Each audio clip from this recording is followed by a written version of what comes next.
Hey everybody, it's Hotline segment 2, and it is part 2. I just showed you a clip, or we played a clip from Mark LaRoste from TEDx Cardiff on what entrepreneurs need to know, or what they don't tell you about entrepreneurs, about entrepreneurship. And I chose that clip because I think his I really like his delivery. I think it's a good example of good public speaking that he infuses. It's his personality while it is also comical, that it has the elements to, everybody, there's a bit of sarcasm in there, and there is a lot of heartfelt also, realities of what it's like, or the life for many entrepreneurs is isolated and challenging and depressive, and we've been addressing that during the entrepreneur hotline throughout the last few days, and I will continue to be an advocate for increasing um, awareness for entrepreneurial mental health and wellness.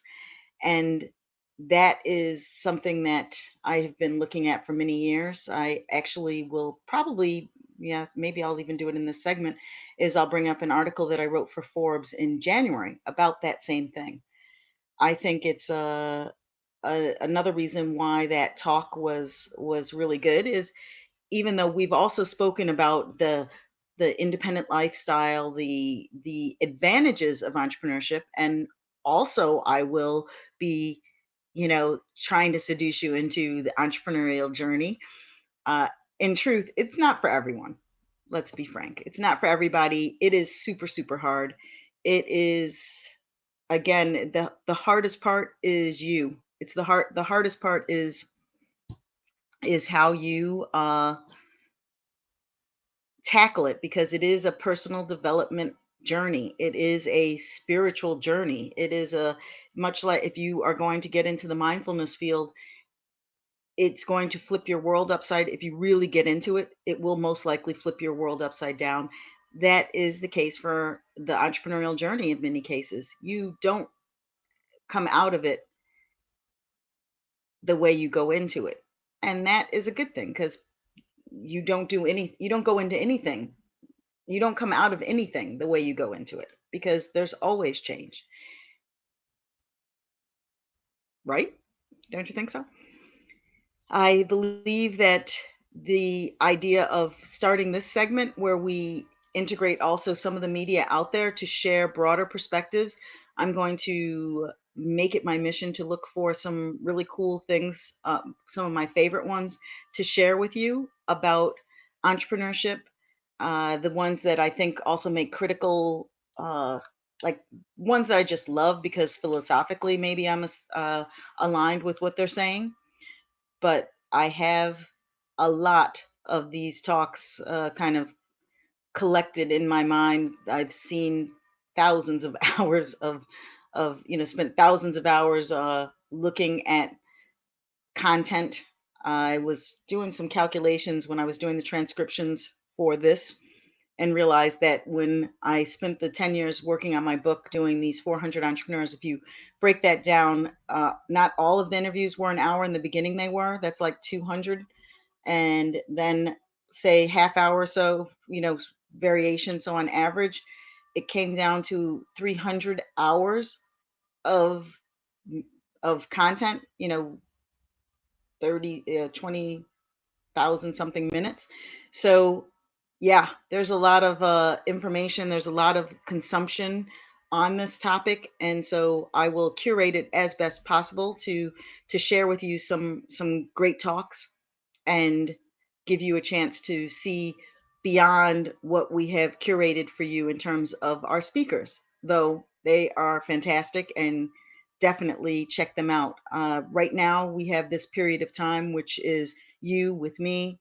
If there's anybody on the stream that is interested in getting live coached, or if you have questions, then feel free to interact. That's why we're here. That's why it's a hotline and not just a summit. We are really, quite honestly, interested in that interaction, whether you engage with us on one of the social medias that we are on, or whether you contact us directly through the entrepreneur hotline .com. That is contact at theentrepreneur.hotline.com or the entrepreneur hotline at gmail.com. So the entrepreneur hotline, that's it. So we hope to hear from you. Now, what I would like to do is, yeah, maybe I'll pull up that that Forbes article and we'll walk through it.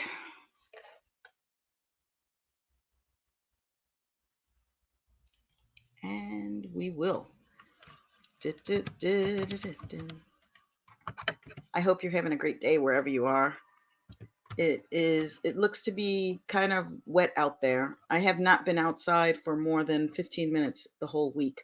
So I am excited because I will be meeting with my friend and our 8 o'clock guest, 8 Central Eastern Time guest, Brian Traum from Eco Ego. And we're going to meet and we're going to try also a new dynamic on this platform of sitting down together, having a little bit of a round table. So it's going to be a cool addition.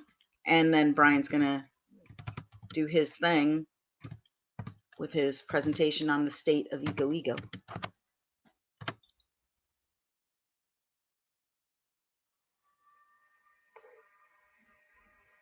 So I guess I could share that with you on the screen so it's not just me reading, because that's really not going to be so fun. And there we go.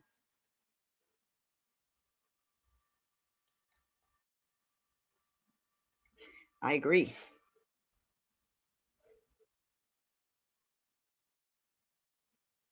Yeah.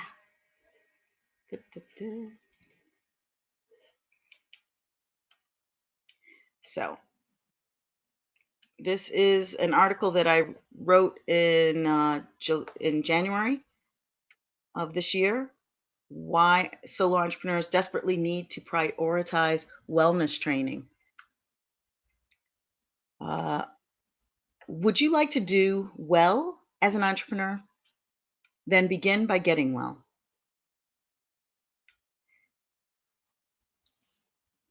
I'm sorry, I'm going to start this in a second. I just hoping that Forbes will stop putting ads on here now. All right, let's see. It's not going to work probably. But anyway, the article is why solo entrepreneurs desperately need to prioritize wellness training. And it is, yeah, I am the author, and it is would you like to do well as an entrepreneur? Then begin by getting well. Your success begins and ends with you, so isn't it time to take that seriously? As the world continues to experience the fallout of unresolved mental health issues and increased victims of disease due to poor physical and mental conditions, it becomes increasingly important to look into the roots of these challenges across industries. Since entrepreneurs are notorious for ignoring their own well being, it is appropriate to take a look at well being in an entrepreneurial context. Pressure and entrepreneurship seem to go hand in hand, along with a propensity to ignore health and wellness. The stress is real, and the calling is not always fun.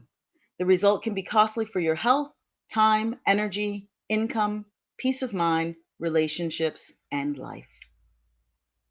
As an entrepreneur, especially as a solo entrepreneur, success is directly related to the strength of your physical and mental well being.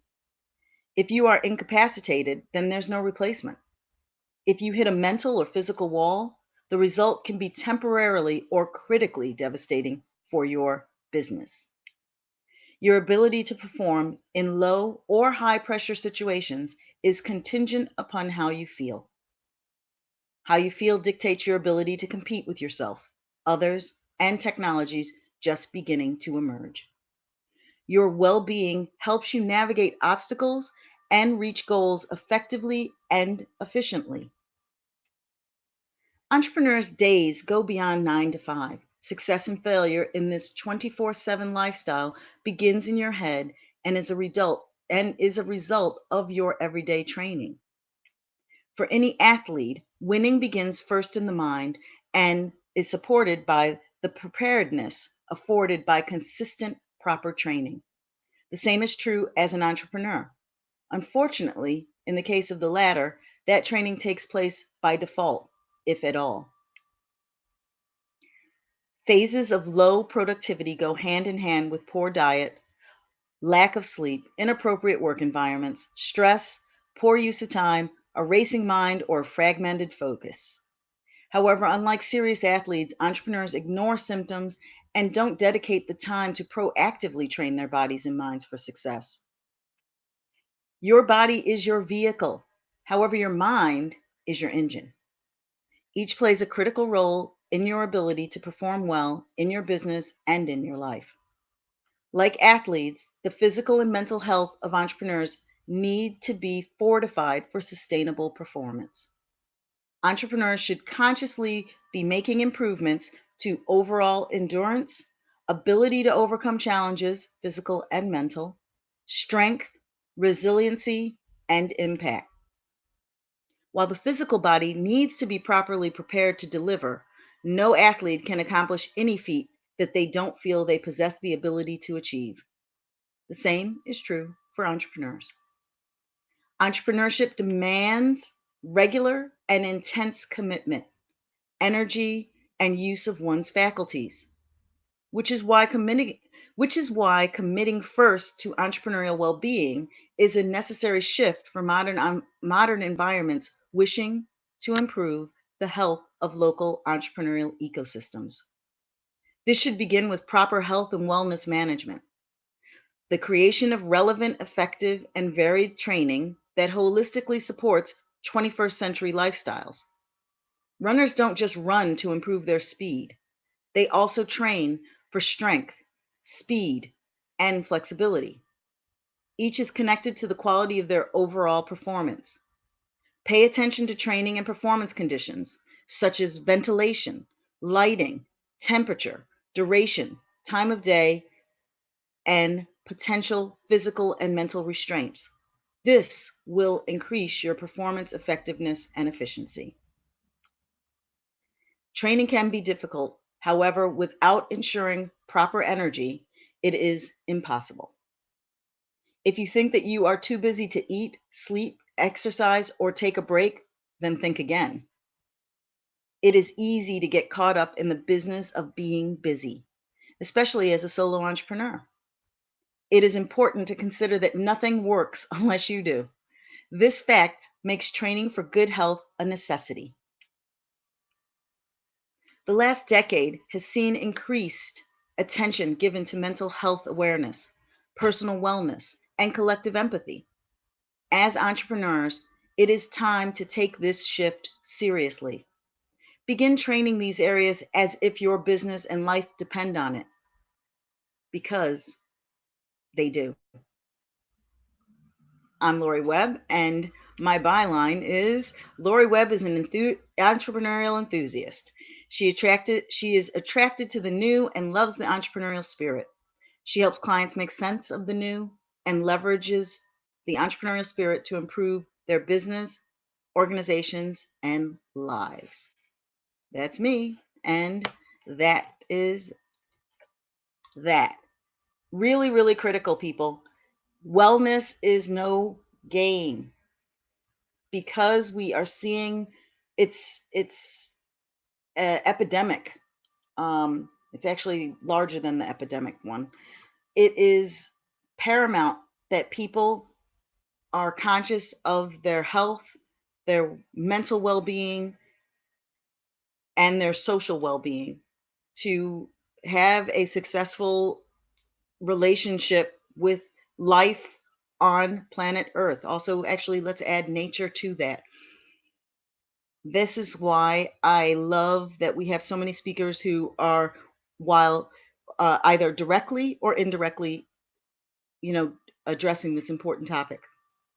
So, how do you feel about this topic? Do you feel that you also are stressed out as an entrepreneur? Are you not eating right? Are you not sleeping enough? Are you not hydrating enough? Do you not have enough time? Are you not putting enough time to connecting with your social network?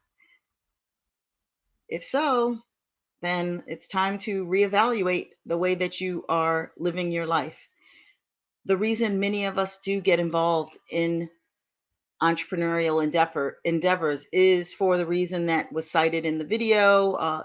This idea of freedom.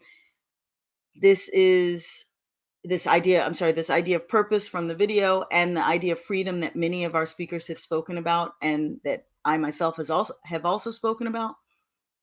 But the problem is that at what cost? And you need to consider the things that you're setting up for your business, for your entrepreneurial endeavor, if that's a nonprofit as well, is design it to suit you, especially if you're thinking you're escaping a corporate job, for example, thinking, "Oh, I'm going to start my own business," and then you realize down the line you're maybe not even much happier, or only a slightly bit happier, because you've created a job for yourself instead of creating a lifestyle for yourself. So if your aim is to do the latter, which a lot of entrepreneurs really seek to, they're attracted to this body, this being their own boss, this opportunity to utilize their own time to design what they want, and to utilize utilize their capacity to do them, to for you to do you. It gives you a chance to put your mark, to make your mark on something. And that is a very human feeling, to want to express ourselves and to want to be seen and acknowledged and appreciated. And many entrepreneurs, through their work, achieve that for themselves. There is a pride in working, especially when you can avoid doing the work, or when there's an option. Nobody has the map. Nobody has said that you're going to be at destination X at a certain time. Then you can also decide if maybe before you get to destination X, you stop along the other letters of the alphabet. Depends on what your purpose is.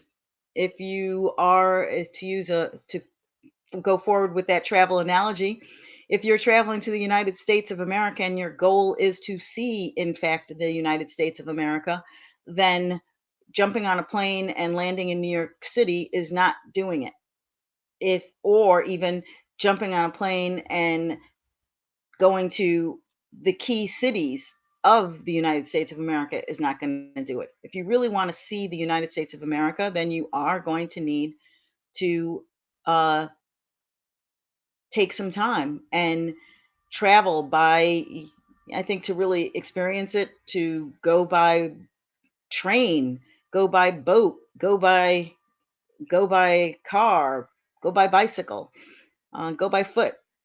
Obviously, don't walk from New York to California, but you could. And you want to get a chance to, if your aim is to really see it, then the stops are the destination. The journey is the destination in that way, if that makes sense. It is that you're aiming for that experience. So that is the purpose of the trip. Whereas if you need to get to a place that you want to go, and you are within a constraint of, I need to be there by Monday, then the aim isn't to see everything on the way. The aim is to get there. And that will demand a different type of journey plan. So this is a really critical element in your entrepreneurial journey, as to deciding how you want to approach it, because you have options. You're designing it. You have the agency. It's up to you. And that's the beauty of it. That's the attraction. That's one of the things I love the most about it. I love that as a person who typically wants to be up at night. I thrive at night. I can have that opportunity because I use the time to be able to connect with the United States, right? Because of the time differences, it makes sense. I can have client calls at 12 o'clock my time, and it's a more convenient time for most people, and depending on where they live.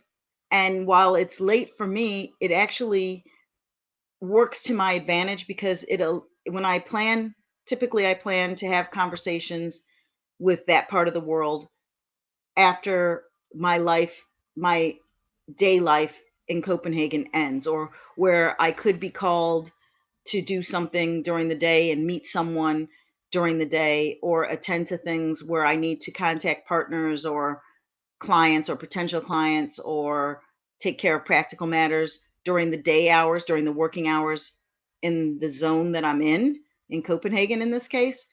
So I can do all of that. I'm not worried about being distracted. It is at a time where that I'm not going to be disturbed for the most part, because I have adult children who, while they do live with me, are not as yes, are not in need of my attention and time in the same way as they would have had they been much younger. So I can do calls, I can get online, and I can do things at night and be able to have the presence of mind to do that. Now, there is a flip side to that, danger of that, and that is you can't be burning it on both ends. I've tried that, and it hasn't worked out very well. I've, struggled from it. But if you can plan it out. So I've gotten better at it over time. So I would suggest, if you think, okay, well, where are your clients? If you are someone who has an international business, if you are someone who's aiming to have an international business, then look at the patterns and look at when are the best times. If you're connecting with, Delhi, or if you're uh, Tel Aviv, or Sao Paulo, or uh, Johannesburg, or uh, yeah, I just went blank. I was just like trying to include all these different countries in there, but you know what I mean. You want to find out, understand the time zone that you're working in, or that the people that you're working with are working in, and the rhythms and the patterns, and see how that works for you, so that you can work around that. So if you have that opportunity, and you're going to if I know that I'm going to be having several meetings on a particular night from 12 a.m. my local time to 3 a.m. my local time, then no, I definitely don't want to have a call with somebody in Japan at 6 a.m., right? So that it it works for their time zones, but then that wouldn't work for me because that's only a 3-hour window, unless I decided I was going to sleep all day so that I could be up all night, which also doesn't work for me in the end, or anybody, because you need to have vitamins uh, that you get from the sun.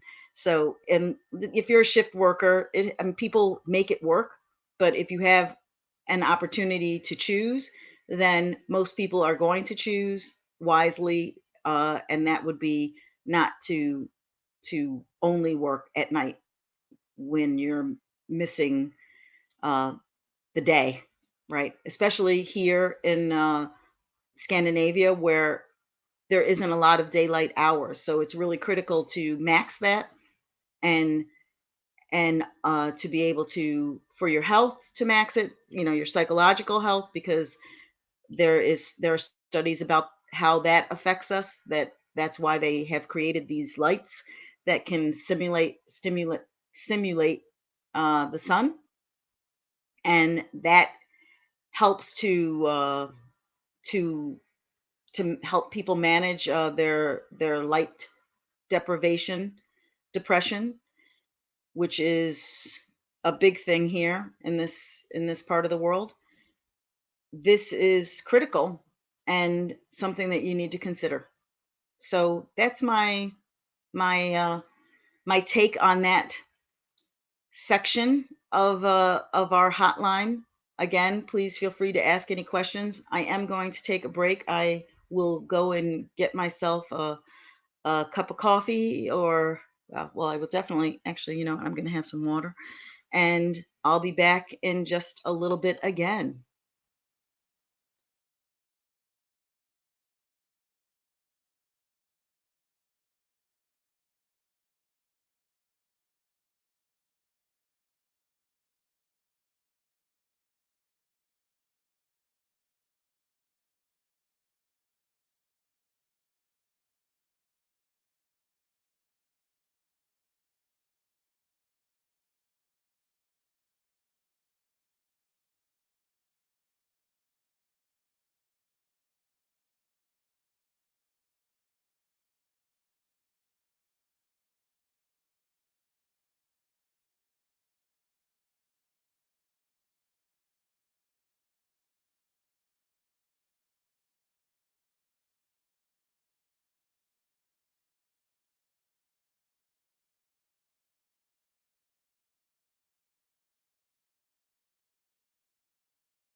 So for those of you who were paying attention, you caught a little bit of Danish commercial there. Anyway, the secrets of times. Wow. I love that so much. I had forgotten seeing that, and it's funny because I realized that that's the source of my thinking regarding time. The reason why I have been discussing this whole tortoise hare conundrum and not conundrum, but looking at the tortoise hare and taught the idea of time. I had, that I think that was created around 10 years ago. So yeah, obviously, because he was talking about also booting up computers, and that's we don't wait quite. We still people are still booting up computers, but the time is has shrunk. And what he talked about, the problems with education have become much more discussed. Talking about the risk and the implications of technology on our children, that is a conversation that's also grown. So I think he had some very good points, and it's I just always love to watch them. I like the way that they also portray that yeah, that the way, well, obviously the way that they are portraying the events, the sketches and the interpretation of this of the sound. Obviously, I'm multitasking and not doing it well. So I will go away from what I was doing there and get back here with you. Okay, yes. I was thinking of pulling up another RSA anime, but I actually think what I'm going to do is go to um, another thing that I want to do, and that's back to the TED Talks, or back to showing you talks from the media. And I'm going to show you one of my all-time favorite TED Talks. And first, I have to wait until this ad goes through, and then I'll bring it up. And let's see, it's so good. And it is a guerrilla gardener in South Central. Ron Finley, also one of the most seen, most popular TED Talks. Talking about healing So chronic I health think you'll conditions appreciate that. and even rare genetic disorders that medical science has And had no I'm just solution queuing it for. up so that we can see it and enjoy it. My job as a doctor for It's 31 right years, now as well as a on. lecturer. Yeah, sorry about that. That's or actually. The latest data that Oh, that's supports just my work.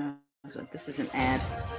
So Your thoughts can have an effect on your brain, your body, and your life. I'm Dr. Joe Dispenza, and I'm going to show you how to rewire your mind, I'm trying your to get heart, out of and the your ad. body with this all-new series called Rewired. Oh, it's because I'm in here. There we go. Thank you. Goodbye. Sorry about the commercial, people. I didn't have control over that so much. The other commercial. Here we go. It's coming. So what was the biggest step that you took No, to it's get out not of the coming. corporate rat race and start your own online Oh business? my goodness. Yeah. Good question. Skip the ad. Come on. We are back.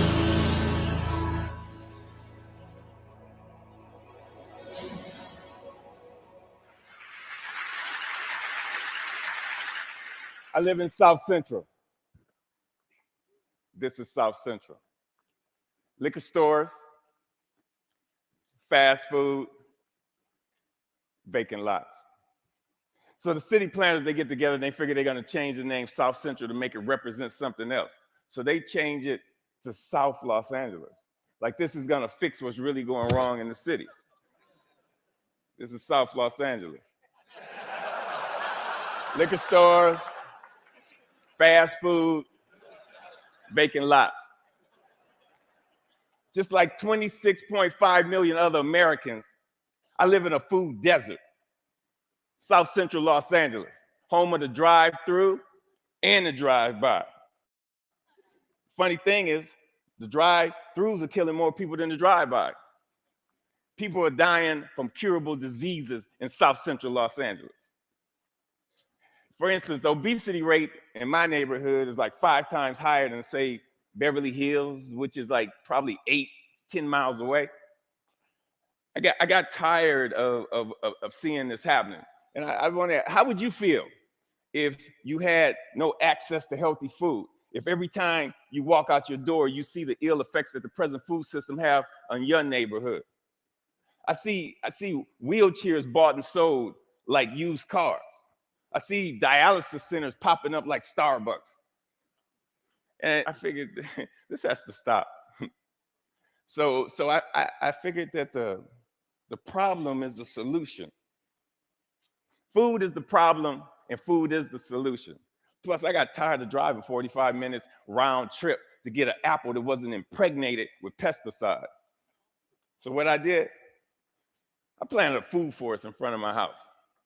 It's on a strip of land that we call a parkway. It's like 150 feet by like 10 feet. The thing is, it's owned by the city, but you have to maintain it. So I'm like, cool. I can do whatever the hell I want. Since it's my responsibility and I got to maintain it, and this is how I decided to maintain it. So me and my group, LA Green Grounds, we got together and we started planting my food forest, fruit trees, you know, the whole nine, for vegetables. What we do, we're a pay-it-forward kind of group, where it's composed of like gardeners from all walks of life from all over the city, and it's completely volunteer, and everything we do is free. And in the garden, it was beautiful. And then somebody complained. The city came down on me and basically gave me a citation saying that I had to remove my garden, which this citation would turn into a warrant. And I'm like, come on, really? A warrant for planting food on a piece of land that you could care less about? And I was like, cool, bring it. Because this time it wasn't coming up.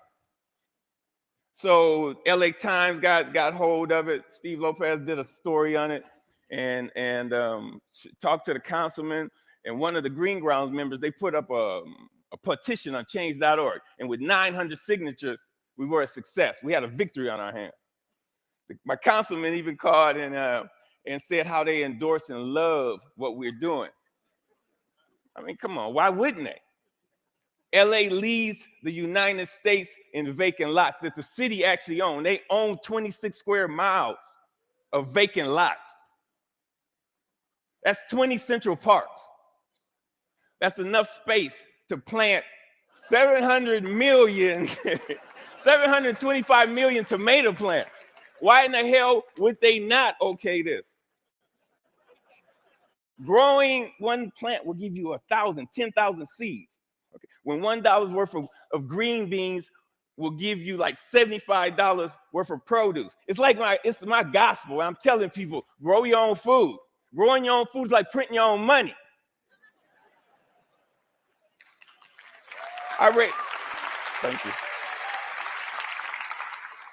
See, I have a legacy in South Central. I grew up there. I raised my sons there. And I refuse to be a part of this manufactured reality that was manufactured for me by some other people, and I manufactured my own reality. See, I'm an artist. Gardening is my graffiti. I grow my art. Just like a graffiti artist, where they beautify walls, I beautify lawns, parkways. I use the garden, the soil, like it's a piece of cloth. And the plants and the trees, that's my embellishment for that cloth. You'd be surprised what the soil could do if you let it be your canvas. You just couldn't imagine how amazing a sunflower is and how it affects people. So what happened? I have witnessed my garden become a tool for the education, a tool for the transformation of my neighborhood. To change the community, you have to change the composition of the soil. We are the soil. You'd be surprised how kids are affected by this. Gardening is the most therapeutic and defiant act you can do, especially in the inner city. Plus, you get strawberries.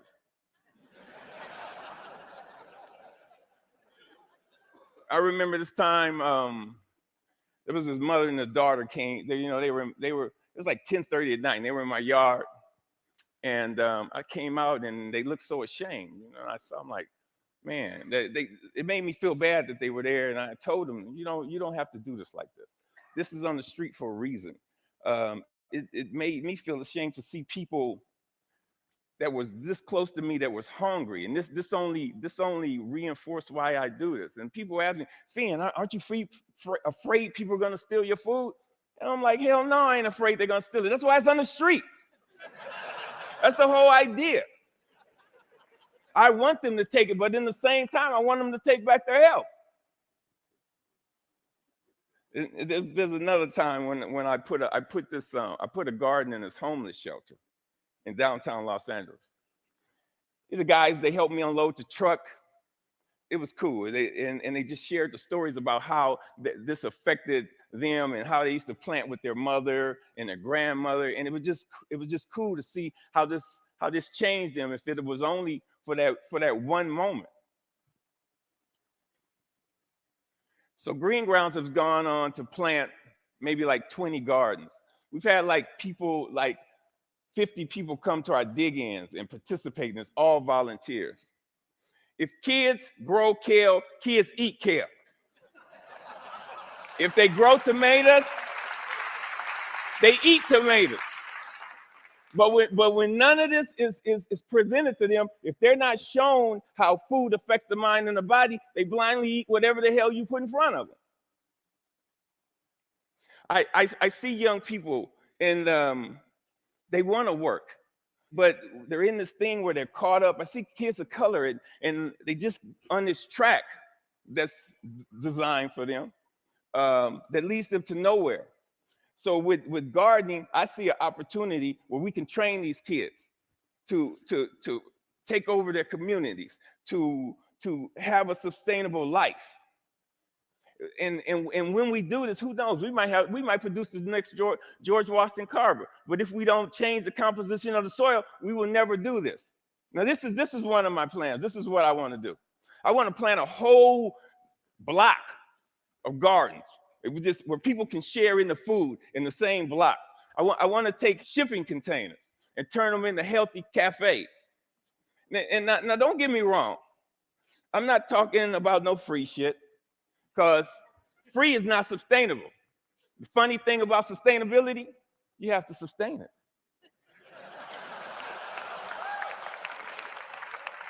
What I'm talking about is putting people to work and getting kids off the street and letting them know the joy, the pride, and the honor in growing your own food.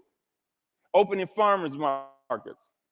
So what I want to do here, we got to make this sexy. So I want us all to become ecolutionary, renegades, gangsters, gangster gardeners. We got to we got to flip the script on what a gangster is. If you ain't a gardener, you ain't gangster. Get gangster with your shovel, okay? And let that be your weapon of choice. So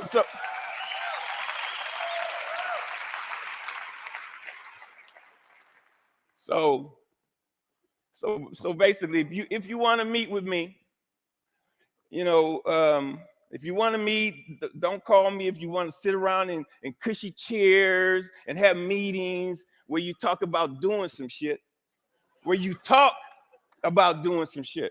you want to meet with me, come to the garden with your shovel so we can plant some shit. Peace. Thank you. Thank you. Thank you. Thank you.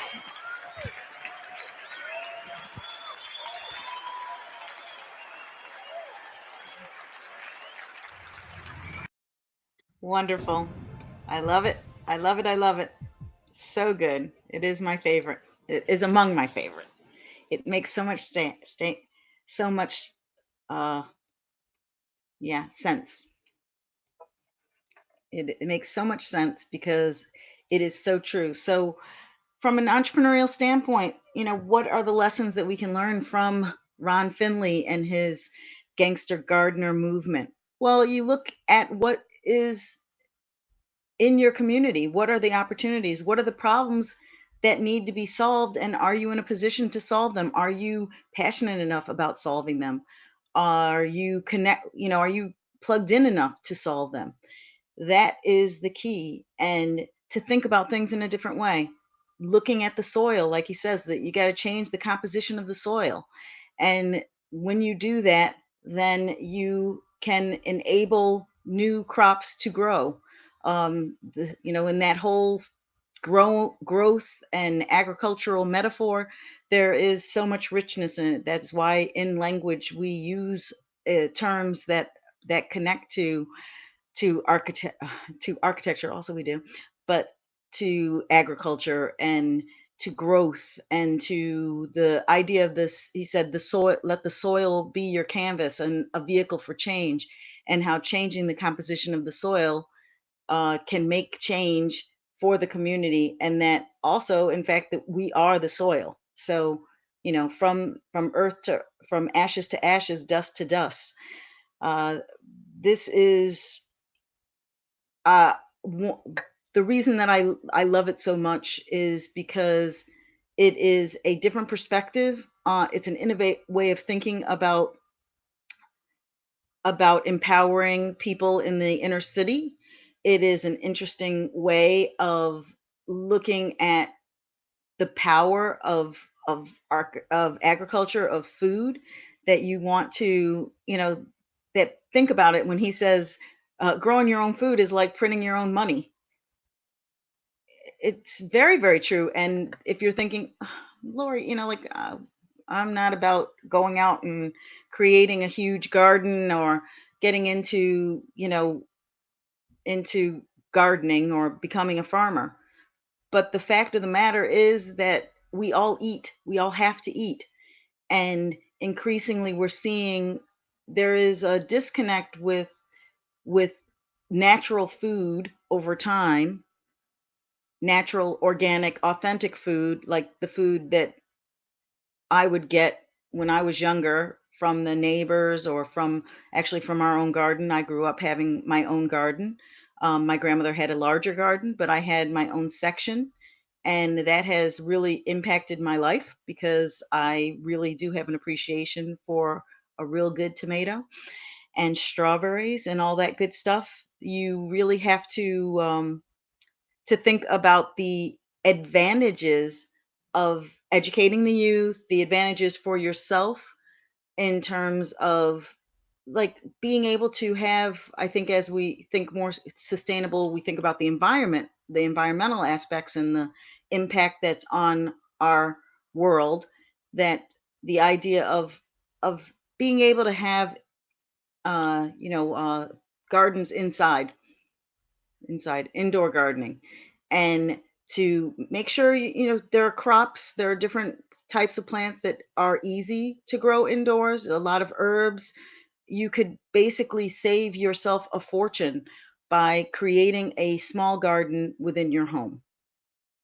Just if they're window boxes, if you live a place where you can actually have window boxes outside, where you can grow, that extends your opportunity. If you don't, there are still plants that you can have, and there are plants that contribute to your culinary diet, that culinarily add to your diet. Yes. So I would consider that. And if you are thinking, there's another element of it, and that is, so what he did was he started Ron Finley from the gangster gardener Ron Finley from the TEDx talk that I just showed you, and it's about also being, not only being a vehicle for change, but being a Kickstarter for change, because he saw the problem. Other people saw the problem too, without a doubt.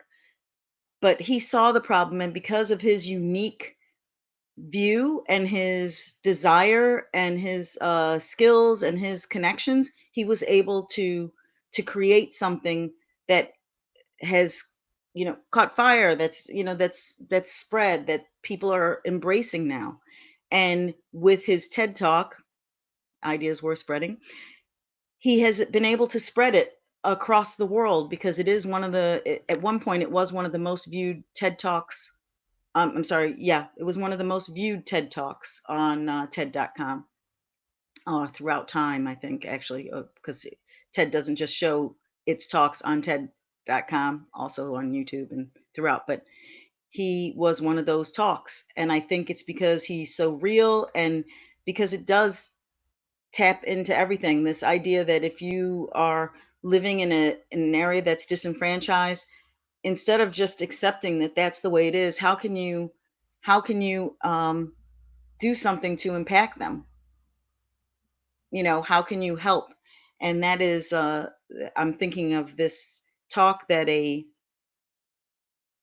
friend of mine, actually a schoolmate of mine, posted recently about a woman who uh, had a farm in upstate New York, and she was she was using gardening in the African American community to create more diverse representation in the farming industry. And also, like you said, it's like printing money. It's like giving you agency over your life, uh, because you can. The one thing is that you're producing something that you can actually eat, and you can see what's in it. The way that you have nurtured and grown the vegetables. You're not worried about it, false or chemical or unusual things coming into the fold here, because you have an eye on what it is, and that gives you the power to impact your health in a better way because you aren't eating poison. And it also allows you not to hurt the earth because you're not spreading poison and endorsing bad behavior because you're not you voting with your dollars for that. You don't have to go out and buy things that you don't need, which means you also don't have to, when I say things you don't need, food you don't need, but also plastic you don't need, because too much of the food is wrapped in plastic. So there's a lot of advantages to growing your own food, and I encourage you to do so. There are all, if you don't want to do it by yourself, there are lots of places that they have community gardens or co-op spaces that you can get engaged at local stores or local organizations, and have that ability to engage with others who perhaps also know more about it and can help you if you don't have a green thumb or green finger, as they say here.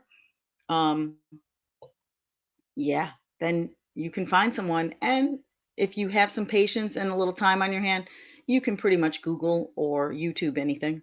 So it'll come up, and there's probably a Facebook group for it. And there are probably a lot of Pinterest posts that show you different ways and different types of gardens and different things. And there's probably somebody who periscopes or Snapchats or live streams about it in some way or another. And yeah, did I miss? Yes, someone who has an Instagram feed filled with inspiring plants and examples of landscaping and giving you information.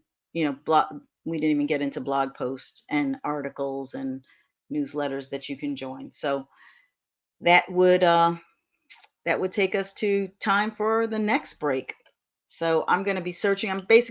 This is a potluck pile of different avenues of discussing entrepreneurship from different perspectives and giving you some different insights or different ways of looking at entrepreneurship, whether it is seeing a TED talk that is about a gardener who is also clearly entrepreneurial, he's also an artist, or seeing a TED talk about an entrepreneur who's sharing the difficult journey of entrepreneurship, discussing mindset and mental health, wellness, depression, those aspects, imposter syndrome, or an idea of like misrepresentation.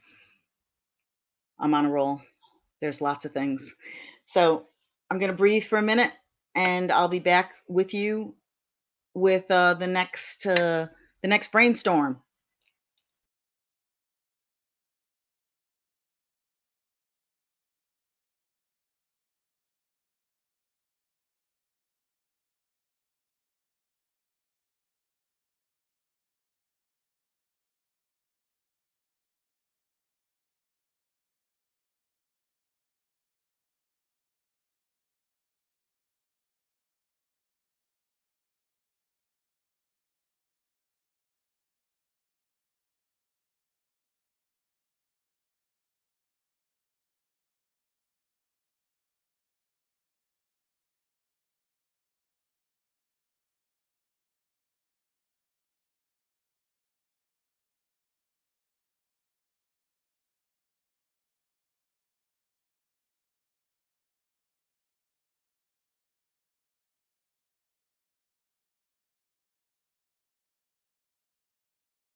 Hi, I'm still here. I figured out our next move. So what's it gonna be? It's going to be back to my YouTube channel for some resources. And that resource is going to be hearing about the Global Entrepreneurship Week with Jonathan Ortmans from an interview that I did with him years ago for entrepreneurial profiles around the world and down the street. Now, let's see if the sound is on. If it is, then I'm just going to go to the screen and let it roll. There's going to be 3 videos that I'm going to show in this segment on. They're very quick, but it'll give you some insight into my talk with Jonathan.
We're having a tech thing with the mic.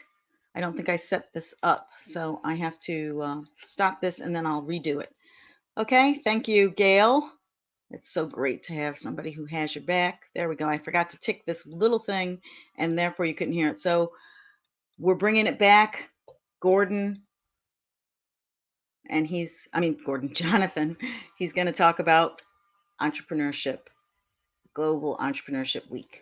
In 2004, we had the opportunity to go to the UK and to see what Gordon Brown had devised, which was the idea of taking a week of activities and celebrating the entrepreneurial spirit among people that had an interest in it, with the hope of inspiring more citizens in the UK to think about taking that path in life. And we were so impressed with what he had done that we experimented with the idea in the United States. And when it was successful in the United States, we decided in 2008 to try to take it global.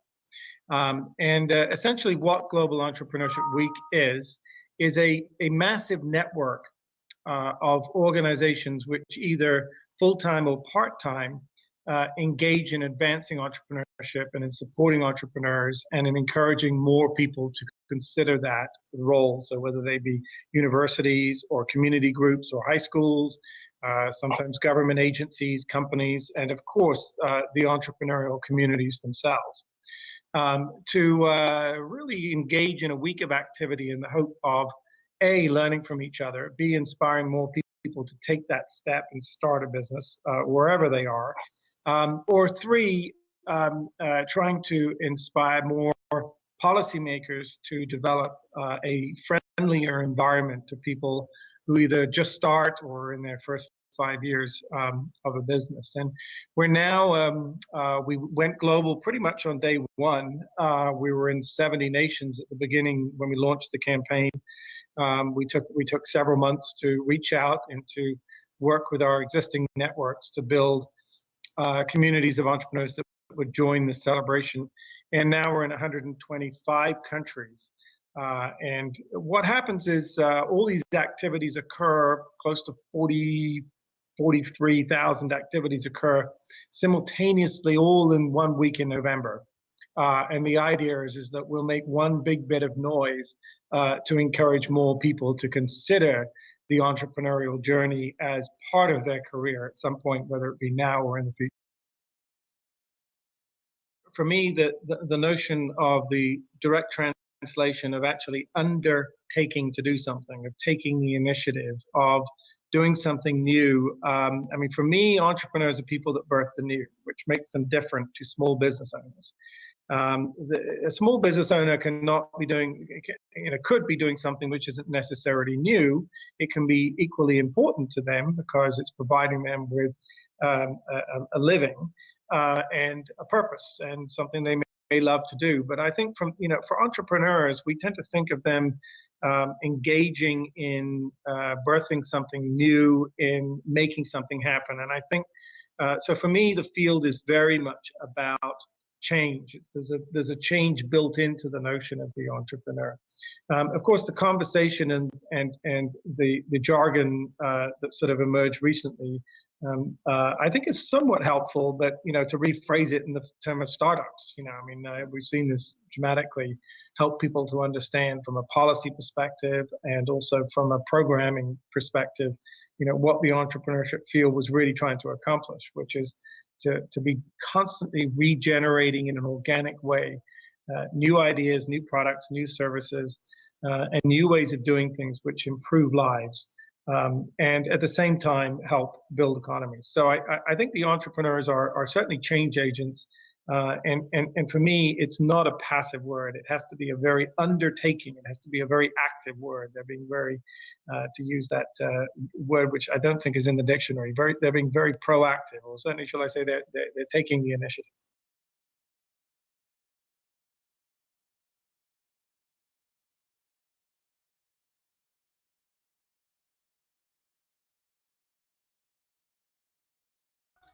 That was a little bit from Jonathan Ortmans of Global Entrepreneurship Week. We're going to be featuring some different things along the way. Like I said, I'm playing with this, what could be interesting, and I am looking for the secret sound that is playing somewhere on my wow.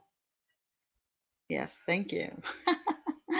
Anyway, this is Lori Webb, and I am one of the co-hosts of the Entrepreneur Hotline. You are about to see the rest of them come on in just a little bit.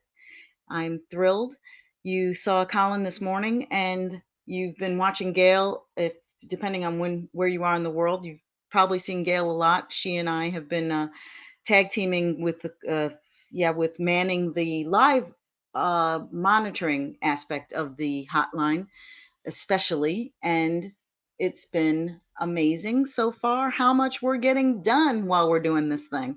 So it's pretty cool to be a part of this great team, and I think it's also pretty cool to be reacquainting myself with some of my old content. It's a great opportunity to be doing this. So that's what I'm doing. I'm looking for things that I'm repurposing things that I have, and I'm sharing it with you that I think that could be relevant. But I'm also searching some of the areas where I liked look for some of the resources that I like to share. Some of the speakers that I like. Some of the talks or the like that RSA animate, I thought was really cool. It could be we should pull up one of those again. I saw that there was one on where new ideas come from, and that could be a good one as well. Reimagining work or changing education, drive the surprising truth. Power of networks is also good. Maybe we'll go with the power of networks.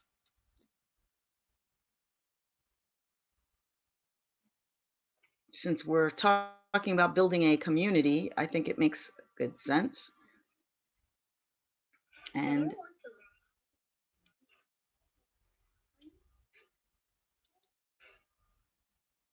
I just need to, I'm watching this and getting distracted, as you can see. Oh, I have this dilemma of where did all the whatchamacallits go? This needs to be in a separate. Isn't that great when somebody's working on the computer and they're trying to talk to you and they're not really focused because they're busy doing the thing that they're doing and it's not really working out to plan. They think that they're giving you their undivided attention. Hopefully they know that they're not, but it's kind of what we're doing. I'm queuing it up and we'll be ready to go in a second as soon as I can get this to pop up.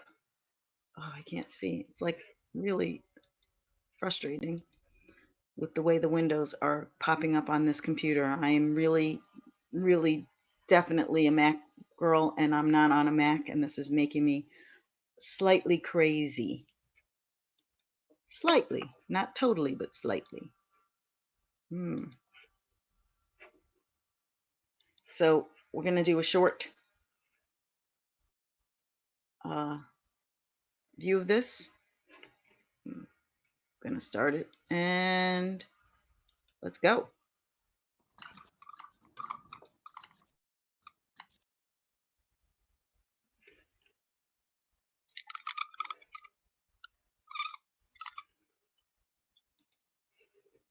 Human beings basically try to do two things at the same time.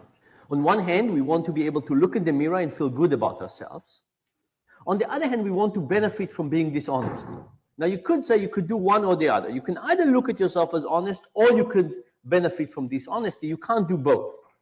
Well, it turns out that thanks to our flexible cognitive psychology and thanks to our ability to rationalize our actions, we could do both. And as long as we rationalize our actions, and as long as we cheat just a little bit, we can benefit from cheating just a little bit, and at the same time, we can keep thinking of ourselves as honest, wonderful people. It's all about rationalization. If we can rationalize things to a higher degree, we will be able to cheat more or be more dishonest and think of ourselves as good people. And if we can mapping the main characters and stories told in the Bible, mapping also the main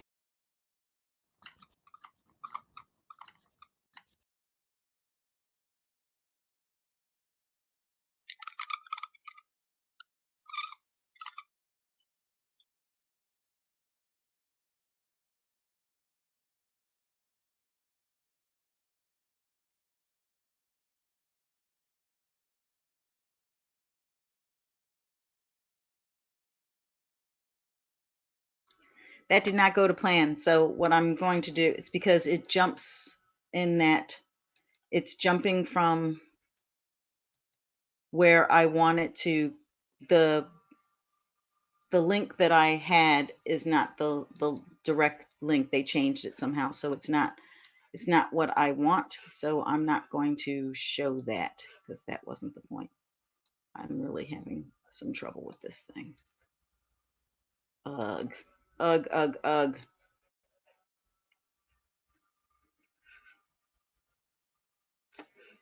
Yes. Okay. So it's times like this. I really wish I had my two screens up again. Yeah. Who doesn't, Lori? Who doesn't? I mean, for that you wish I had my two screens up too, so that you wouldn't have to watch this. But if you give me a second, I'm gonna find something that you're going to enjoy. Here we go. It's on the playlist. Let's see who else. Actually, I'm going to see who do I have queued up on the playlist. After doing 400 interviews, I should have something. Actually, more than 400 interviews. So I think it could be interesting. Actually, let me see what's over here on the rebuild.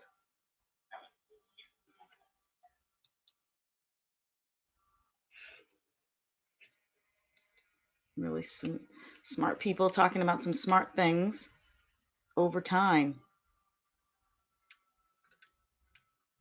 There is my list, my playlist of RSA.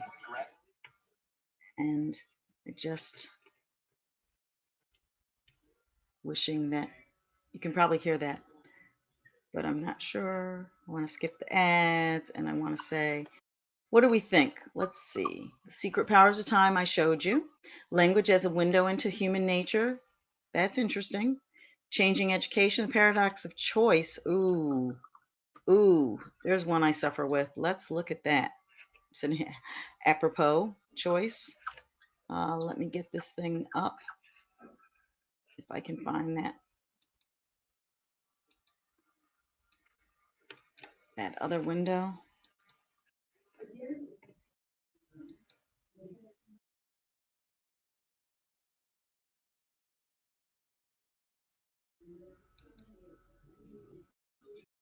Might happen. But today, there is less and less of a feeling. Okay.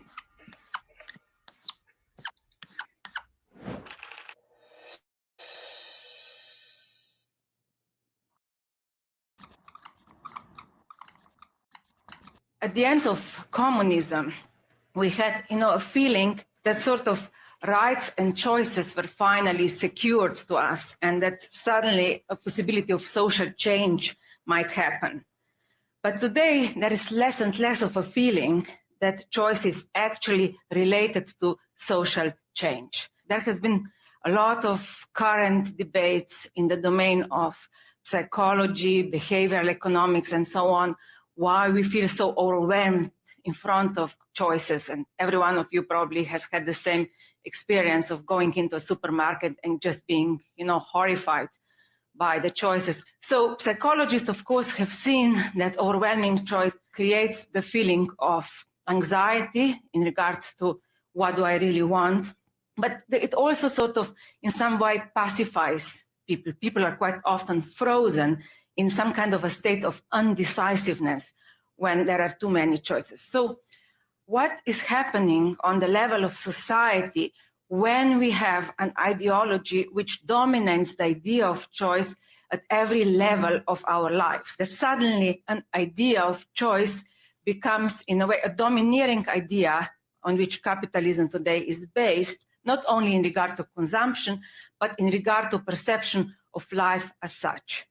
So I remember my law professor colleague, a very successful man, once told me that he's totally anxious to choose wine in a restaurant. He said, I'm afraid that people will laugh at me. If I choose too expensive one, I will appear as if I'm showing off. If I choose too cheap, I will look like I'm a cheapskate. So he always chooses something in the middle and insists on paying for it in order to appease the anxiety and the guilt in regard to this choice. Now, when we say that we are afraid that other people will laugh at us in regard to our choices, we invoke the need to be somehow regarded by others and also to be sort of perceived by society as such, what in Lacanian psychoanalysis is called big other in a particular way. So choices are anxiety provoking for a couple of reasons. First, we never make simply an individual choice. It's not simply us as individuals outside of society making choices, but quite often we choose what other people are choosing, or we are obsessed with how will others regard us in regard to our choice. So that's one anxiety provoking thing about choice, that is a very, social matter. Now, the second anxiety provoking thing about choices today is that we try to make an ideal choice, which is why people are constantly, for example, switching telephone providers or going from one partner to another and always feel dissatisfied. The third most important thing about choice is that choice always involves a loss. So when I choose one direction in life, I lose the possibility of another. And dealing with loss is something that is highly anxiety-provoking today. And of course, at the end, the loss, which we all have to face where there is no choice, is death. But even with that, we try to sort of mastermind it, prolong it, try ways to control death, and so on. There is also a very important another layer of anxiety which operates in the way choice is presented in society. And here I touch the issue of ideology. Now, in socialism, especially in Yugoslavia, where I was raised, no one believed in communist ideal.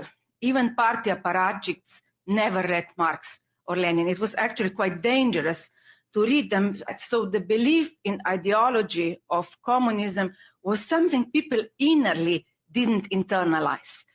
But then nonetheless, a certain logic of belief functioned.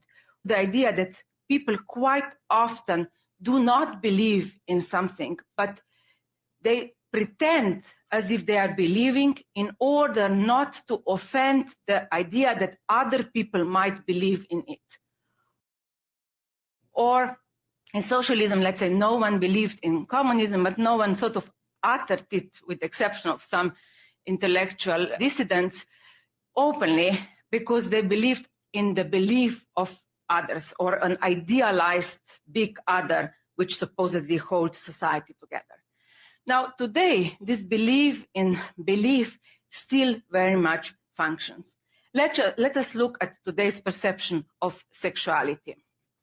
Not long ago, a British journalist wrote an essay in which he described honestly that his sex life is pretty boring. He said, when I compare my sex life with what's written in Cosmopolitan magazine or other men magazine, how it should be, what are the enjoyments out there possible, I am embarrassed to admit to anyone that I have never come close to those enjoyments depicted, and which is why I keep this secret to myself. But nonetheless, when one does not sort of utter it publicly, we sort of create a belief in the belief that sexuality can be something full of, fantastic experiences.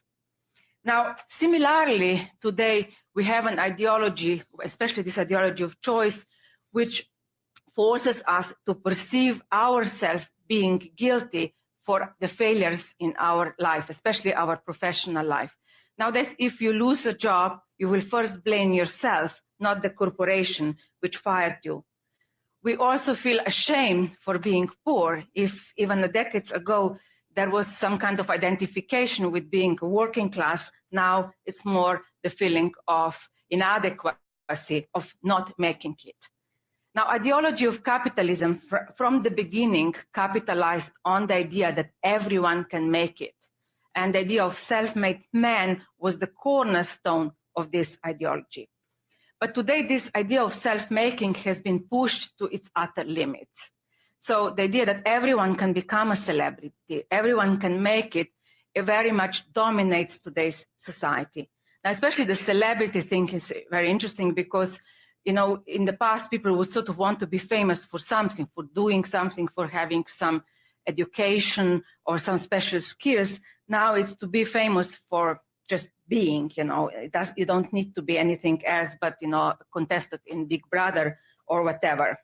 So psychoanalysis, of course, has been observing these changes in the society and also in the individual. And what interests me is to bring them together. Now, Freud pointed out that malaise in civilization and the malaise of individual always go together. So one influences the other. Capitalism is actually creating some kind of a subjectivity which starts in a way ruining him or herself. Capitalism is a system which functions quicker and quicker. We work longer hours, we are rushing around, and we are constantly consuming. But at some point, this subject starts believing that he is not simply a proletarian slave, but that he is a master, that he is in charge of his life.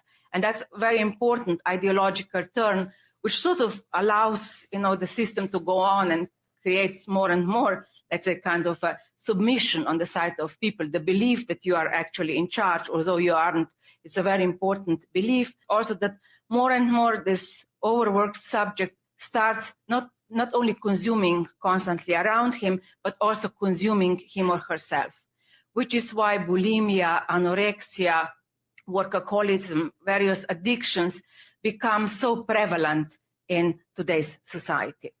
So the turn sort of to oneself, the self-criticism, feeling guilty for one's failure, anxiety over choices, and various new symptoms were, guiding me in looking at why ideology of choice is actually not so optimistic ideology and why it actually prevents social change.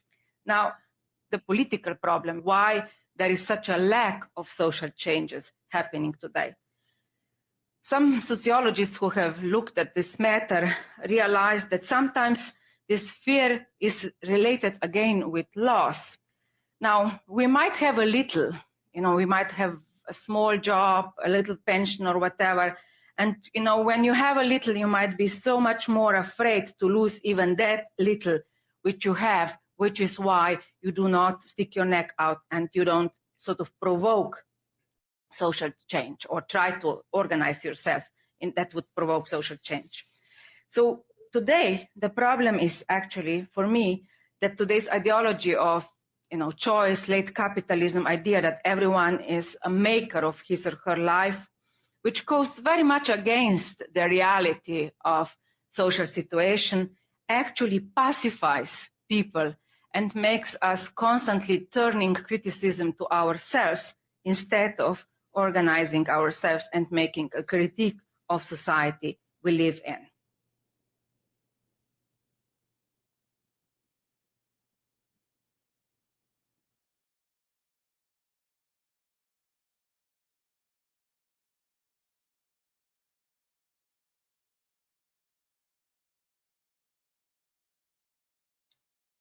So that was a little interesting bit about change and how that can be a challenge. And we're going to change into something a little bit different, which is one of the things that I think is really great, and that is about talking about ideas. I think this is the Stephen Johnson. I'm trying to pull up the one on Stephen Johnson. But oh, I love Kenneth Robinson as well. That's also one of my favorite TED Talks. But for the entrepreneurial community, I think it would be really helpful with where ideas come from. So we're going to talk about cognition.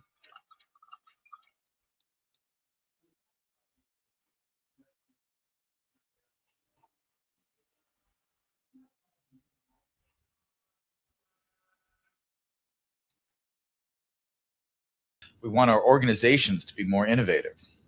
I've looked at this problem from an environmental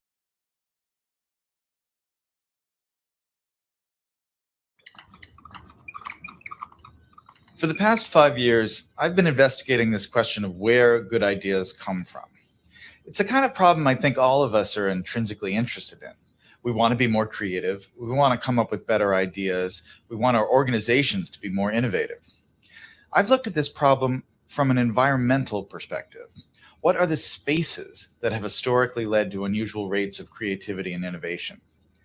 And what I've found in all of these systems, there are these recurring patterns that you see again and again that are crucial to creating environments that are unusually innovative. One pattern I call the slow hunch, that breakthrough ideas almost never come in a moment of great insight, in a sudden stroke of inspiration. Most important ideas take a long time to evolve, and they spend a long time dormant in the background. It isn't until the idea has had 2 or 3 years, sometimes 10 or 20 years to mature, that it suddenly becomes accessible to you and useful to you in a certain way. And this is partially because good ideas normally come from the collision between smaller hunches so that they form something bigger than themselves. So you see a lot in the history of innovation, cases of someone who has half of an idea. There's a great story about the invention of the World Wide Web and Tim Berners-Lee. This is a project that Berners-Lee worked on for 10 years. But when he started, he didn't have a full vision for this new medium he was going to invent. He started working on one project as a side project to help him organize his own data. He scrapped that after a couple years, and he started working on another thing. And only after about 10 years did the full vision of the World Wide Web come into being. That is, more often than not, how ideas happen. They need time to incubate, and they spend a lot of time in this partial hunch form. The other thing that's important when you think about ideas this way is that when ideas take form in this hunch state, they need to collide with other hunches. Oftentimes, the thing that turns a hunch into a real breakthrough is another hunch that's lurking in somebody else's mind. And you have to figure out a way to create systems that allow those hunches to come together and turn into something bigger than the sum of their parts. That's why, for instance, the coffee house in the Age of the Enlightenment or the Parisian salons of modernism were such engines of creativity, because they created a space where ideas could mingle and swap and create new forms. When you look at the problem of innovation from this perspective, it sheds a lot of important light on the debate we've been having recently about what the internet is doing to our brains. Are we getting overwhelmed with an always connected, multitasking lifestyle? And is that going to lead to less sophisticated thoughts as we move away from the slower, deeper, contemplative state of reading, for instance? Obviously, I'm a big fan of reading, but I think it's important to remember that the great driver of scientific innovation and technological innovation has been the historic increase in connectivity and our ability to reach out and exchange ideas with other people, and to borrow other people's hunches and combine them with our hunches and turn them into something new. That really has, I think, been, more than anything else, the primary engine of creativity and innovation over the last 600 or 700 years. And so, yes, it's true we're more distracted. But what has happened that is really miraculous and marvelous over the last 15 years is that we have so many new ways to connect and so many new ways to reach out and find other people who have that missing piece that will complete the idea we're working on, or to stumble serendipitously across some amazing new piece of information that we can use to build and improve our own ideas. That's the real lesson of where good ideas come from, that chance favors the connected mind.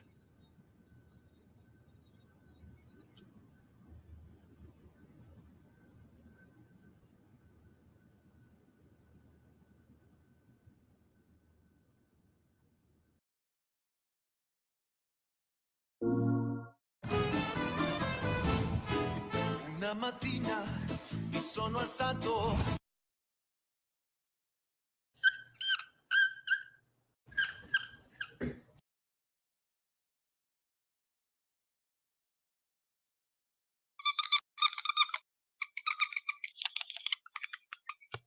Language is a window into social relations. I'll begin with a puzzle in language. This one is taken from the movie Fargo, from a scene early in the movie in which a kidnapper has a hostage tied up in the back seat of a car and inconveniently is pulled over by the police because he's missing his plates. The police officer asks him to show his driver's license. He proffers his wallet with the license showing and a $50 bill extending ever so slightly. And he says to the officer, I was thinking that maybe the best thing would be to take care of it here in Brainerd, which the audience and presumably the officer recognize as a veiled bribe.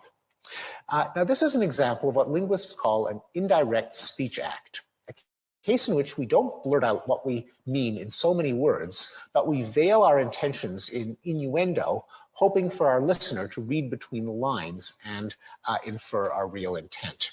And this is something that we do all the time, often without realizing it. For example, if you could pass the guacamole, that would be awesome. Now, when you think about it, that doesn't make a whole lot of sense. But we effortlessly recognize it as a polite request. We're counting on you to show leadership in our campaign for the future. Anyone who has sat through a fundraising dinner is familiar with euphemistic schnorring like that, which can be translated as, give us money. Would you like to come up and see my etchings? That has been recognized as a sexual come-on for so long that in the 1930s, James Thurber drew a New Yorker cartoon in which a man says to his date, you wait here and I'll bring the etchings down.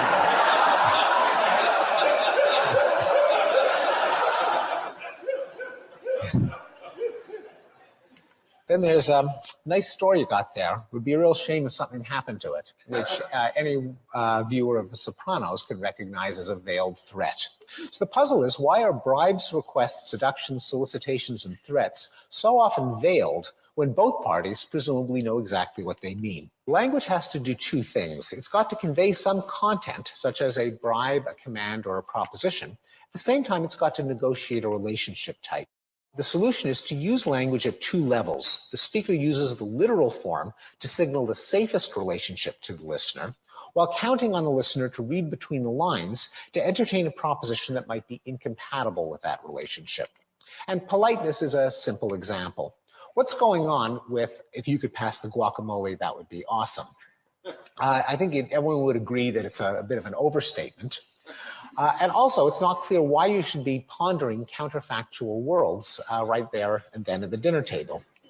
Now, the listener thinks, assuming that the speaker has not lost his mind, the speaker says an outcome is good, therefore he must be requesting it. The overall effect is that the intended content gets through, namely the imperative, but without the presumption of dominance that would ordinarily accompany an imperative, namely an expectation that you can be commanding some other person to do what you want. Well, according to the anthropologist Alan Fiske, there are only 3 major human relationship types across the world's cultures. Each prescribes a distinct way of distributing resources, each has a distinct evolutionary basis, and each applies most naturally to certain people, but can be extended through negotiation to others, and that's where language comes in. So there's dominance, as I've mentioned, whose logic is don't mess with me, and which presumably we inherited from the dominance hierarchies that are ubiquitous among primates. Very different from that is communality, the ethos share and share alike, which evolved by a different route, namely kin selection and mutualism, and therefore is extended by default to kin, to spouses, and among close friends. Finally, there's reciprocity. You scratch my back, I'll scratch yours, which pertains to the business-like tit-for-tat exchanges of goods and services that characterizes reciprocal altruism. Now, behavior that's acceptable in one relationship type can be anomalous in another. For example, at a drinks party, you might go over to your husband or wife or boyfriend or girlfriend and help yourself to a prawn off their plate. But you wouldn't go up to your boss and help yourself to a prawn off his plate, because what you can get away with in a communality relationship, you can't get away with in a dominance relationship. Likewise, at the end of a dinner party, if you pulled out your wallet and offered to pay the host for the dinner, that would not be perceived as fair, that would be perceived as crass, because of the clash between reciprocity, which is what would be appropriate, say, at a restaurant, and communality, which is what we deem appropriate among friends. Now, those are cases where everyone knows what's appropriate, but in cases where the two sides aren't sure that they're on the same wavelength, a divergent understanding can lead to an unpleasant emotion, the one that we call awkwardness. For example, there can be awkward moments in a workplace when an employee doesn't know, or a student doesn't know whether to address a supervisor by their first name or to invite them out after work for a beer because of the ambiguity as to whether their relationship is governed by dominance or friendship. It's well-known bit of wisdom that good friends should not engage in a major business transaction, like one of them selling his car to the other. The very act of negotiating a price can put a strain on the friendship, because what's appropriate in a reciprocity relationship is not appropriate in a communality relationship. The contrast between dominance and sex, as when a supervisor solicits sex from an employee, defines the battleground of sexual harassment. And even the two kinds of communal relationship of friendship and sex give rise to the anxieties of dating. Well, one remaining problem, which is why we resort to indirectness even when there is no real uncertainty. For example, when the listener knows the speaker's intent. People aren't naive, and it's hard to believe that any grown woman could be fooled by the line about the etchings. Nonetheless, there is something that is more comfortable about asking to see etchings than asking for sex. So what is going on there? The deniability is not really plausible. Why should an obvious innuendo still feel more comfortable than a direct overture that is in some sense on the record? To illustrate the problem with a scene from the romantic comedy When Harry Met Sally, where in an early scene of the movie, Harry makes a remark that Sally interprets as sexual, and she accuses him of, you're coming on to me. So he says, well, what do you want me to do about it? I take it back, okay? I take it back. She says, you can't take it back. Why not? Because it's already out there. He says, oh, geez, what are we supposed to do? Call the cops? It's already out there. Well, what is the psychological status of an overture that we feel to be out there or on the record that makes it feel so much more awkward than a veiled overture that's conveyed indirectly? And I think a key to this paradox is a concept that economists and logicians call mutual knowledge, which they distinguish from individual knowledge. In individual knowledge, A knows X and B knows X. In mutual knowledge, A knows X, B knows X, A knows that B knows X, B knows that A knows X, A knows that B knows that A knows X, ad infinitum. And this is a difference that has profound consequences. For example, why is freedom of assembly enshrined as a fundamental right in a democracy? And why are political revolutions often triggered when a crowd gathers in a public square to challenge the president in his palace? Well, it's because when people were at home, everyone knew that they loathed the dictator, but no one knew that other people knew that they knew. Once you assemble in a place where everyone can see everyone else, everyone knows that everyone else knows that everyone else knows that the dictator is loathed, and that gives them the collective power to challenge the authority of the dictator, who otherwise could pick off dissenters one at a time. Another example is that the emperor's new clothes is a story about mutual knowledge. When the little boy said the emperor is naked, he wasn't telling anyone anything that they didn't already know, anything that they couldn't see with their own eyeballs. He was nonetheless changing the state of their knowledge, because at that moment, everyone now knew that everyone else knew that everyone else knew. Once again, that gave them the collective power to challenge the dominance of the emperor through their laughter. The moral of the story is that explicit language is an excellent way of creating mutual knowledge. And so here's the hypothesis. Innuendos, even obvious ones, merely provide individual knowledge, whereas direct speech provides mutual knowledge, and relationships are maintained or nullified by a mutual knowledge of the relationship type. So if Harry were to say, would you like to come up and see my etchings? And Sally says no. Then Sally knows that she's turned down an overture, and Harry knows that she's turned down a sexual overture.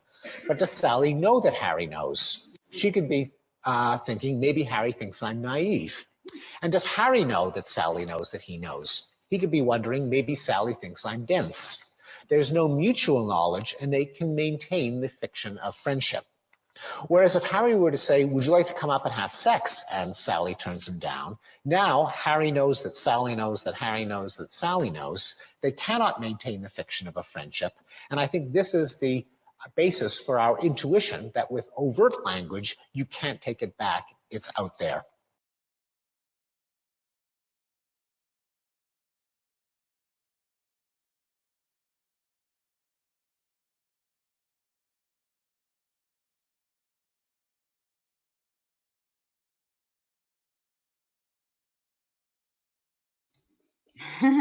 So that was that. That was a funny thought, a funny RSA animate with Steven Pinker. And I have to turn off the sound here. Not clicking.